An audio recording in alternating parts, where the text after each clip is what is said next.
Hi everyone, Sally here. How are you doing this morning? Welcome to Menopause Mindset Monday and welcome. Have you had a lovely weekend? I hope you have. Excuse me. Oh. So, if you are watching, let me know that you are. Just say hello, check in, give us a little heart, give us a little wave. Let us know that you're watching and let us know how you are. So today we are talking about a very sensitive topic called navigating the emotional pain of not having children.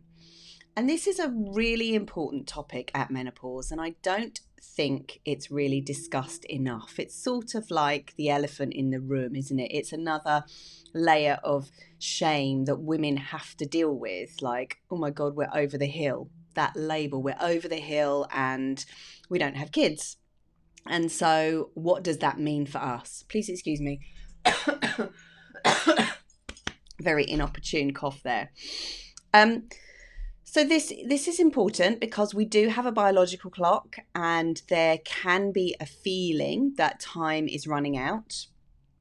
And this is also really important because, this feeling, this driver, this biological clock, it can massively affect our mental state of mind, our emotional state of mind, our relationships, our finances, and our physical health as well. So it's something that we definitely do want to address. So I just want to start by, full transparency here. I want to let you know where I'm coming from. So I am 44, I'm 45 this year, and I don't have children. And I have a little bit of experience with this topic, this pain, this sadness around navigating these ups and downs, for not having children. Now, I at 36, I did get pregnant. It was the first time I'd ever been pregnant in my life, and I'd had a lot of sex, a lot of unprotected sex as well. So I got pregnant at 36 with the guy that I'm still with now, and this was when we first met. We just met, and I just moved to Brighton. I didn't know him very well. There was like a little bit of trust issues between us. I just started my degree and I started to get very sick with the pregnancy, so I decided to terminate that pregnancy. And I've never been able to get pregnant since, right? Probably because of the mental block created around the sickness that I experienced, because it was like having food poisoning like all the time for about 3 weeks. It wasn't very nice at all. But here's the thing. I made a decision to be okay with that. And I made a decision that I was going to embrace being child-free. Obviously, some days I have down days and I do regret that decision. But I know it's temporary, and I know that I'm able to reshift my thinking around being child-free. And I don't say childless. I don't like the notion of being childless because it signifies loss. But child-free signifies freedom and abundance, because your mind is always listening to the words that you tell it. So it's so important to give it information that's actually going to make you feel better. Okay, so if you are entering perimenopause or menopause and you don't have children, you might be feeling certain feelings. You might be feeling an emptiness inside of you because, the culture that we live in says that the bedrock of our social connection is family. And it doesn't really promote not having family, not having children, not belonging to a unit. That does exist in some corners of the world, but in the corner of the world that we live in, not so much. So you might be feeling that you are rudderless, that you don't have roots. You might be feeling an emptiness because you haven't fulfilled that inner criteria of being a mother. So there's an existential feeling as well. Who am I if I'm not a mum? So many of us feel that gaping hole if we don't have kids, because it's like, I likened it to having a third limb. You got this limb that's just been hanging there for ages and you can't use it. It's like, what does it do? What does it feel like to use that limb? What does it actually do? What is it? What are the possibilities? If I could use that limb, what would that be like? So when you have a mothering instinct, but you've never had children, it is like having that third limb and not knowing what to do, not knowing what it feels like. It's a part of your personality, a part of your identity that's not been fulfilled. And you just don't know what you are like as a mother or what you would be like as a mother. So that contributes to that feeling of emptiness as well. You might be feeling like a failure, that you have somehow failed in your life because you've not produced a child. Especially if there's been a lot of emphasis in your family, your mother and father have placed a lot of emphasis on children being like the only worthwhile cause. Maybe your siblings got children and there's jealousy there. And maybe your parent sort of places more emphasis on them and wishes you would be more like them. We can also observe the people around us, when we're observing friends or what's on television, the expectations, we see it everywhere. And it compounds that feeling of, I'm a failure. Maybe you feel guilty for disappointing your mother or your father because they want grandchildren. Maybe your parents do keep pressuring you. And maybe there's still a part of you that is still very much attached to what they think of you.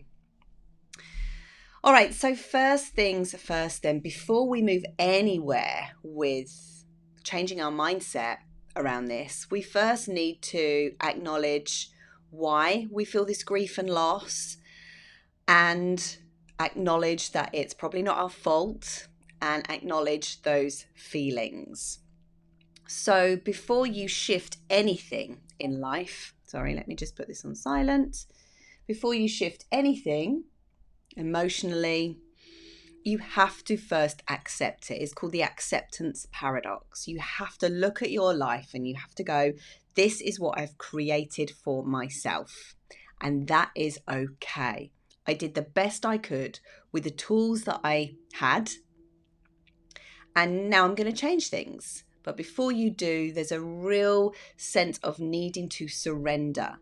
That might look like you having a big old cry, letting it all out. That might look like journaling. It might look like talking to somebody. It might look like putting on a piece of music and just letting it all out. It might look like doing a 5 rhythms class, doing some kind of exercise. It could just be going for a run. It might just be doing some gardening, whatever that looks like for you. It might happen in a counseling session, but really surrendering to those feelings, acknowledging those difficult feelings. Now, I do have another YouTube video called 6 Steps to Dealing with Difficult Emotions, and I'm going to put a link either above or below, depending on where you're watching, to that video if you just want to know how to deal with this incessant grief and loneliness and sorrow and emptiness that you might have been feeling around menopause approaching and you not having children yet. Okay, once you have surrendered to those feelings, once you have acknowledged those feelings, and they have got as bad as you are willing for them to get, it's about you making a decision to go one of 2 ways. And there's so much power in a decision. I feel that decisions are like lightning bolts of energy which tell your mind and your soul and your psyche which direction you are going to go in. And then you can leverage the energy. Think of how much energy there is in a lightning bolt strike. You can leverage that energy and use it to propel you forward in the direction that you want. Then in your mind, you focus like a laser beam on that direction. So your mind really doesn't do well with conflict. When there's conflict, there's always stasis, there's always paralysis. So conflict would be like saying, I really, really want a baby, but I can't. I really, really want a baby, but I can't. It's not available to me. I'm blocked. I really, really want a baby. It's just not happening.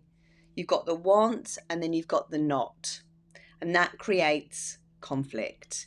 So instead, you say things like, I could have a baby if I wanted to, but I'm choosing not to now because I'm choosing to accept my life as it is.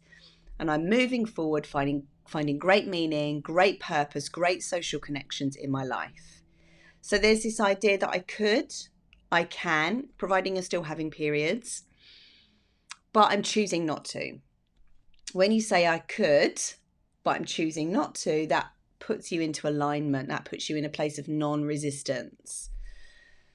Or you could say something like, I'm making peace with my new role. I'm choosing this rather than this has just been lumped on me. This is my lot. Because when you say this has been lumped on me, this is my lot, you are in that victim role. You are playing that victim mentality. And I understand, we've all been there. I've been there. I still go there occasionally. I never stay there very long, I have to admit. But there's a certain sort of indulgence when we do that, but we never get what we want from it. So you have, as I said earlier, you have one of two options, and they both in a way feed into each other. So the first option is really to completely reframe your thinking about what it's like to not have children. So instead of using the word childless, use the word child-free. And we're going to talk more about this in a minute. And the other direction you can go in is if you are still having periods and you have a partner and there's no real medical reason why you're not getting pregnant, you could go down the RTT route. You could reframe your beliefs about fertility, about age, about conception, about carrying a baby, about being a mother. There is that option to you, and I will go into that a bit more as well. So let's look at option one then, completely reframing your ideas about being child-free. So it's important to understand that many people don't have children. Many, many, many people don't have children. There are loads of people that don't have children, and aging without children is a very widely used Google search term. So we have to understand that the experience of aging without children is actually really diverse. There's lots of different aspects to aging without children. It's not all loneliness and misery. There are plenty of people in the world who experience not having children, who have wanted to have children but who don't, and who now see it as highly liberating. So as I said before, there is this cultural idea that family is the bedrock of social connection. But actually, research shows that it's not always true, that there are many different ways to experience social connection and bonding. And that's really about being proactive in your life and looking for those social connections, actively choosing to connect socially in a different way. This could be, dinner parties, circles, talking circles, deepening connections with friendships. But whatever you do, this is about being proactive. The older we get, the more proactive we have to be, especially if we don't have children. So the Institute of Public Policy Research estimates that by 2030, there's going to be 2 million people aged over 65 without children, up from 1.2 million in 2012. So that's nearly a 1 million increase in 18 years. So it's clear to see that many more people are living longer without having children. And many people choose not to have children because they're choosing to have more money or more freedom. But, some people do want to have children. And that's okay, but we need to navigate those waters. So in this particular study that they interviewed people, Oh yeah. So with the people that they interviewed in this study, most people said that what helped them through not having children and aging is having much more meaning and purpose in their life. So, meaning and purpose could be those social connections, it could be entrepreneurship, it could be spirituality, whatever it means to you, but it is important to really look at that. So I see many clients who come to me and they believe that they are over the hill, that they've missed the boat, and that's that. And there's just a real kind of stuck in the mudness about this mindset that, you know, there's all this evidence that suggests they're over the hill, nothing's going to change for them. And they are so focused on that evidence. Now, when that mindset is there, often that becomes perpetuated. So that is the trick, being able to break that mindset and looking for the evidence that says otherwise. And yeah, because otherwise it perpetuates that truth. So this is why many people start turning to things like spirituality as they get older, because it acknowledges the non-physical. So when we validate our existence by purely focusing on the physical, the baby, the house, the car, the family, the computer, the business, we will inevitably feel grief and loss, because nothing is permanent.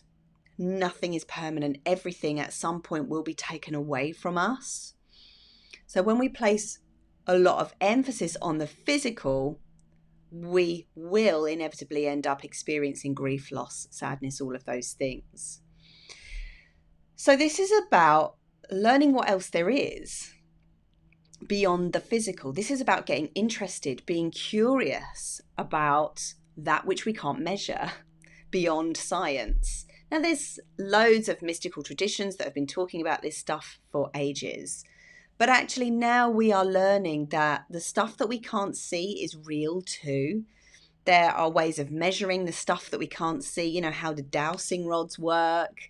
How do crystals work? How does acupuncture work? How does, how does grounding work? We can't see electrons, but that works. How does psychic ability work? We know, most of us are aware that there's something beyond the physical that exists. And when we start taking more of an interest in what is beyond the physical, it starts to give our life much more meaning. So there's this idea, Eckhart Tolle talks about it a lot, that you are your awareness. Your awareness is the only thing that is permanent.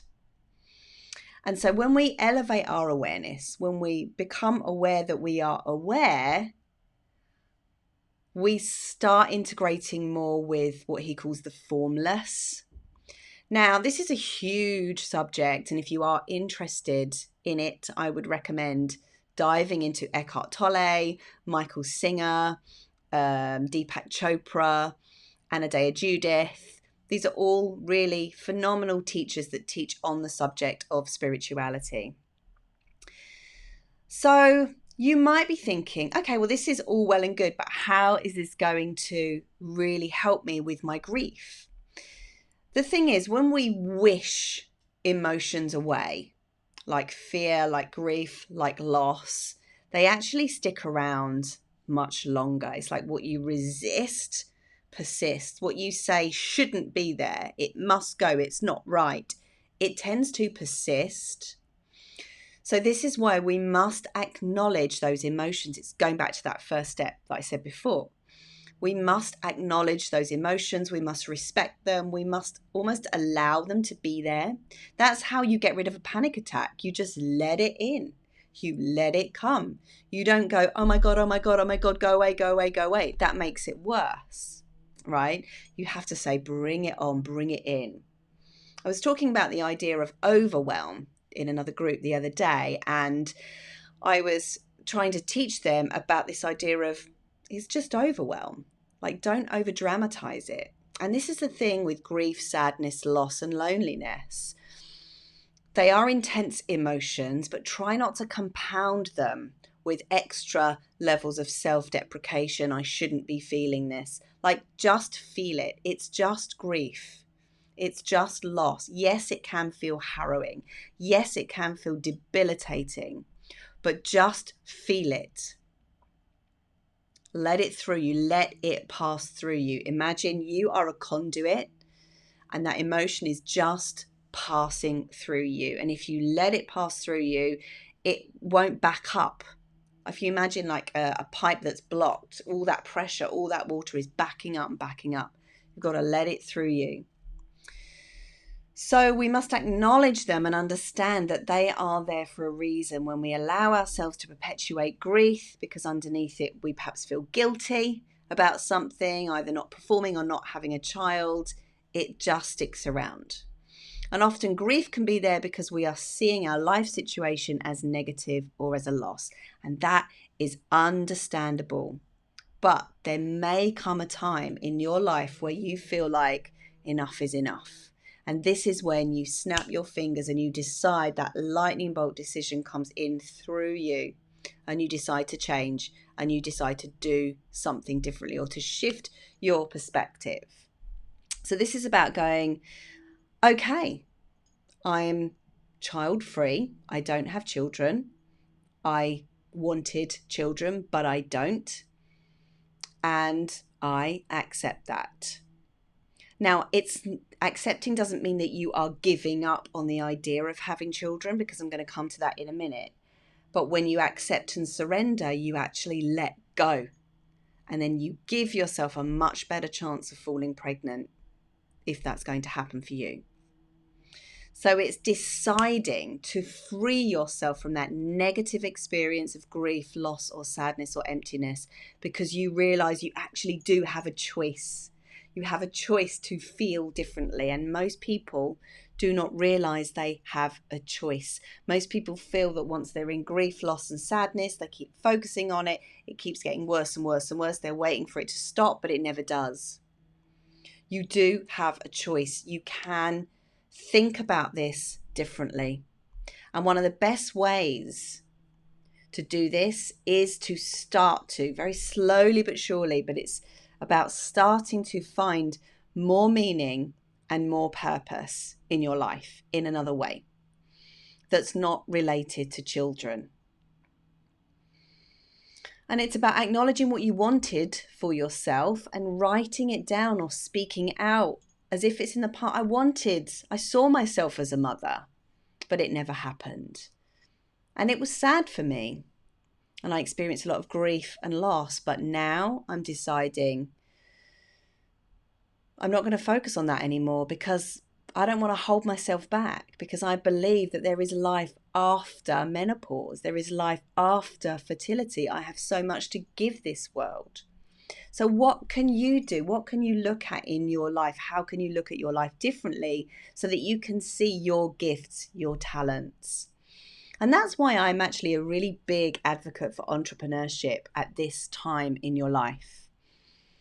Because at midlife, if we don't have children, we are probably passionate about something. Even if it's about not having children, how can you turn your story of not having children into something that can help other perimenopausal or menopausal or postmenopausal women into feeling better about them not having children as well? So I want to talk about the sacral chakra, because the sacral chakra is the energetic center of fertility. So it's just underneath your navel. But this is really interesting because the sacral chakra is also linked to creativity, fertility, ideas, joy, pleasure, fun, those sorts of things. So when we start activating our fun, our joy, our sensuality, when we start getting into our senses, taste, smell, touch, sight, pleasure, we really activate our fertility. And we also activate our creativity, which is our passion. So this is where entrepreneurship is actually like having a baby. That's why I don't feel a loss now. I don't feel that emptiness now, because I am birthing ideas all of the time. It's an interesting concept, and I really want you to think about it if you are not an entrepreneur and you want to be, or you have ideas and you're lacking confidence in producing those ideas. I really want you to consider the possibility of that for yourself, building your confidence around that, changing the story around you being childless, over the hill, done, gone, to then being something else that is more meaningful to you. So I have seen this happen where women start to really surrender to their own goddess-like nature, to their own fertility, to their own joy, their own abundance. They stop seeing the lack in their life and they just be. They open into the feminine energy, the femininity, the receptivity of being in the feminine space. And then what happens? They become pregnant because they're suddenly enjoying their lives again, and the resistance goes, it just falls away. And the body actually gets on with doing what it knows best, just giving you what you want. But when we are fighting with life, when we're fighting with the body, when we're fighting with what is, we push away everything that we want. It's kind of law of attraction 101, right? And we know that stress is a major cause of unexplained infertility. So like I say, when we're fighting with our bodies, when we're fighting with life, when we're fighting with what is, we produce adrenaline and cortisol, which means that your sex hormones, your fertility hormones are not being prioritized because your body thinks that you've got to run away from a lion or a tiger, and you are not going to be prioritizing fertility. If you are running away from a lion or a tiger, you are going to be prioritizing heart and lungs and muscles. So it's very interesting. The more you learn to relax and get into the joy, get into the pleasure of life, surrendering to what is, reframing your existence, the more likely you are to get pregnant. But if you don't get pregnant, it doesn't matter because you're happy anyway.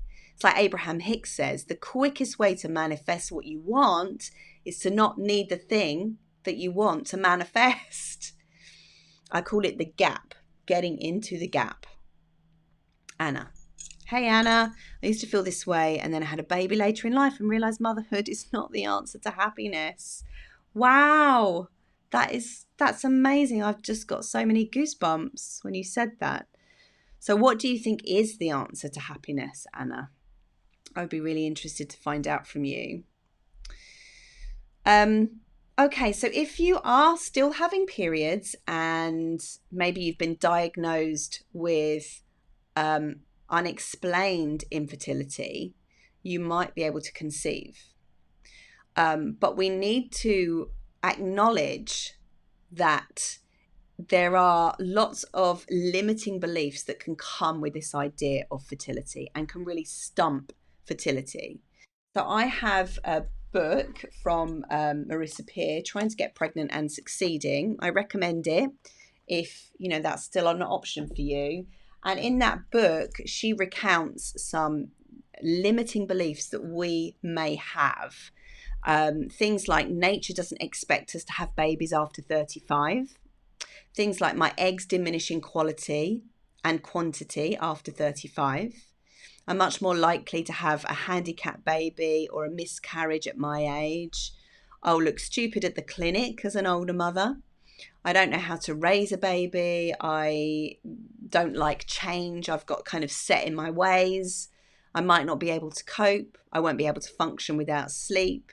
I can't afford to take time off work, and I will never be able to afford a baby. So these are some of the limiting beliefs that we might have, which might be blocking and stumping our fertility, which might have blocked and stumped our fertility. So when it comes to reframing your mindset around your fertility, this is where I believe option 2 comes in. So option 2 is about really deciding that it's possible for you to, if you're still having periods, and if you have a partner, it's about deciding to believe that it could be possible for you. And there's no real medical reason why you can't.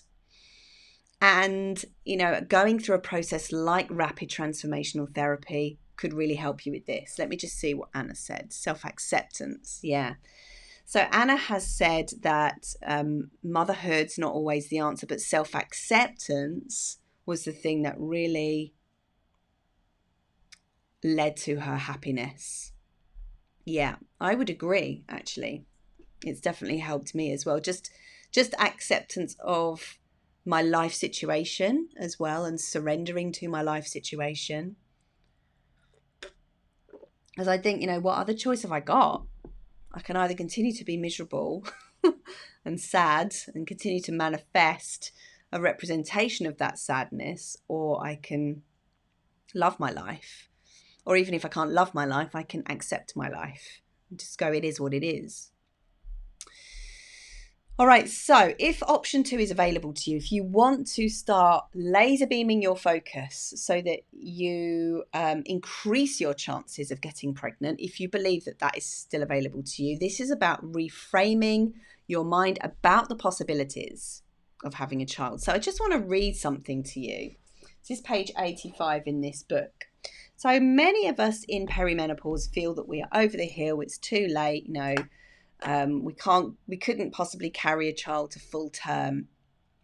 And we look at the evidence that suggests that might be true.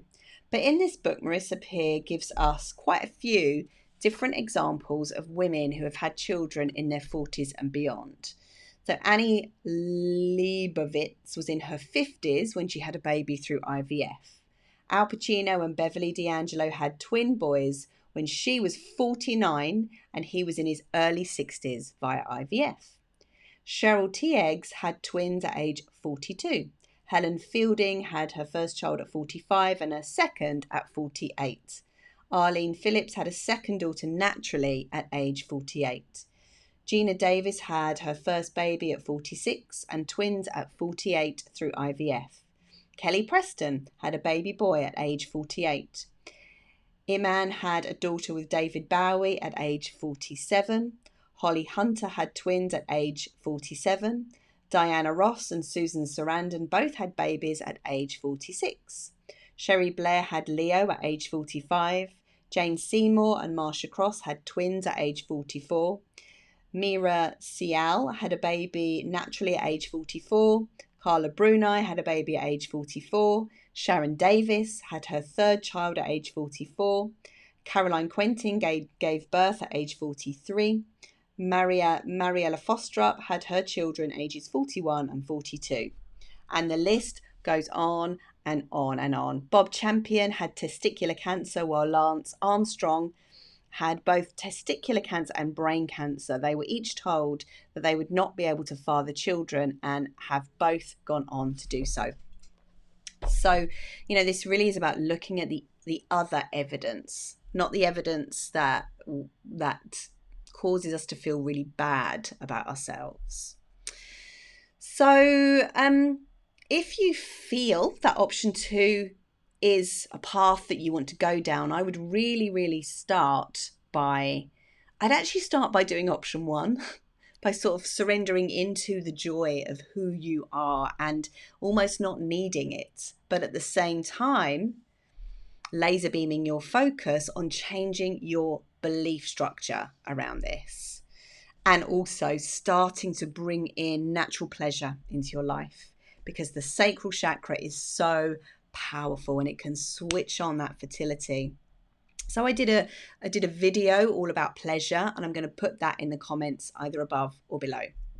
Yeah, so stimulating that sacral energy, reducing that solar plexus energy, the sort of masculine action-orientated energy, getting into the receptive mode. Just, lay there with your legs open and just imagine it all coming into you. Like, just get really open and feminine and, goddess-like. So, believing that you deserve it, knowing that you will cope with childbirth, and knowing that you will cope with being a mother. So how can rapid transformational therapy help with fertility? Well, many people block their fertility because of some negative experience around childbirth or parenting.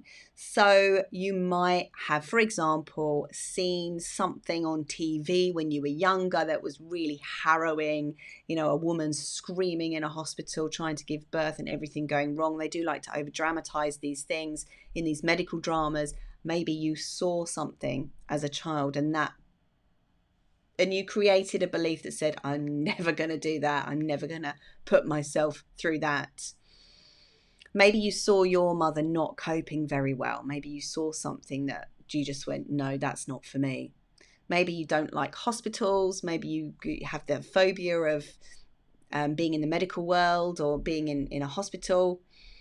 Maybe your mother or your father told you that you wouldn't amount to much, or you wouldn't make a great parent, or maybe you've been told by society or your mother or someone or a cousin that, you know, you're over the hill, you're past it, your eggs are no good after 40. This is about really looking at where did you get your beliefs about fertility? Because blocking infertility really is a real subconscious thing. It's a real thing. And yes, there are diets you can go on. You can clean up your diet physically. You can go on supplements that actually reduce the physical stress of the body. But if there's a mental, emotional, and subconscious or spiritual block, that's going to trump that every time. So rapid transformational therapy is a really powerful 2-hour process that's done under hypnosis, where we can start to unpick these subconscious memories and we can start to rewrite them so that you can start to believe that getting pregnant and carrying the baby full term and delivering a baby is absolutely available to you. So it's about, you know, learning to believe and understand that you're going to be a great mum, a brilliant mum. Some of the best mums are older because they have more wisdom. Maybe it's about reframing this idea that your body is going to cope really well, and that, you know, there's so much has changed now. Women don't die in childbirth like they used to. And it's about understanding and believing that you have the potential to be wildly fertile and wildly receptive and wildly fulfilled.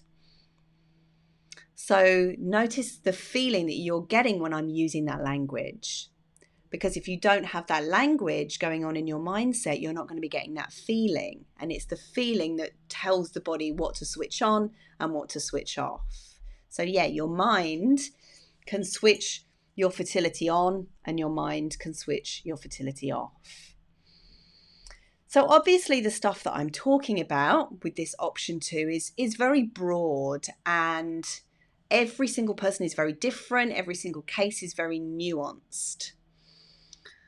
So, yeah. Okay, so I want to conclude everything there.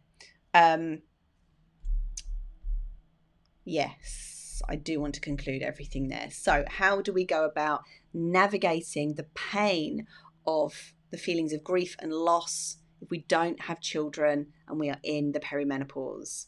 So firstly, we really have to acknowledge the grief, the loss, and the sorrow, and then we must decide which path to choose. Option 1 is about giving birth to new ideas, is about being creative, is about really, really accepting where we are, and self-acceptance, as Anna says. Cultivating a rich life, deep, meaningful social connections, being proactive as we get older, deciding that we just don't want to feel that heaviness of that grief and that sorrow any longer. This is about deciding to flip your focus, perhaps elevate your awareness out of the physical, focusing more on the non-physical, and getting a bit more spiritual as we get older, surrendering to what is, complete acceptance. And then from there, you know, if you did want to go down option 2, if it's still available to you, if you're still having periods, maybe you've been diagnosed with unexplained infertility and you've still got a partner and you still feel there could be something. It's about really acknowledging everything that I've spoken about and then deciding to look for the evidence of people who have had children later on in life, but also clearing your subconscious blocks. Come and have an RTT session with me. So the way that it works is we have a consultation. We book in for your 2-hour RTT session. I create a script for you based on what you've told me. It's personalized. It's not generic. I use really powerful language, really powerful imagery. So you've got to really make sure that this is what you want. Then we do some coaching afterwards to just set everything in.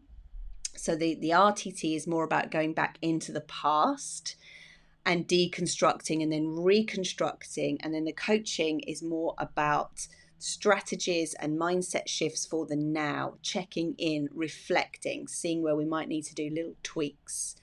So it costs £397 to work with me for a month. And many people I work with do get phenomenal results with this kind of work. So I believe that's it. Here's the book again. If you did want it, I do recommend it. It's really good. Yeah, and that's it. So I just got a couple of announcements to make. If you've enjoyed this video and you want to find out more about navigating menopause, I've just done 2 really good podcasts, which I think you might love. Both of them are with women that don't have children, they're child free. So episode 12 is with Natalie Brown, and that's called Finding Your True Voice. That was amazing. She was a client of mine. And episode 10 is with Justine Catherine, talking about changing values at perimenopause and how we can really work with our values to start to create a life that is much more fulfilling. And both of those girls don't have kids. We don't talk about that particularly in the episodes. They are much more kind of solution focused. So go along, have a listen to those episodes. And I also have a free gift for you as well called How to Create Phenomenal Self-Esteem, which again is not directly related to this idea of children as such, or not having children. But, you know, everything is interlinked. So if we can create better self-esteem, our life tends to flow a bit better. We tend to take more responsibility for our well-being. So it's a 2-part worksheet, a 6-step 2-part worksheet that comes with a free, beautifully recorded hypnosis recording for you to listen to for 30 days. And it's definitely for you if perhaps you're struggling with harsh, hurtful and critical thinking towards yourself. Maybe you're crippled by a feeling that nothing changes, and maybe your work, your health, your relationships are suffering as a result of not having good self-esteem. So it's for you if you are ready to feel better about yourself, gain some confidence, and you want to start seeing some results. So I'll put the link up or down depending on where you're watching, but if you want to grab it, it's just bit.ly/create self-esteem. That's bit.ly/create self-esteem. And breathe. I hope you've enjoyed this episode, and I will see you next week for another installment of Menopause Mindset Monday. Take care. Bye for now.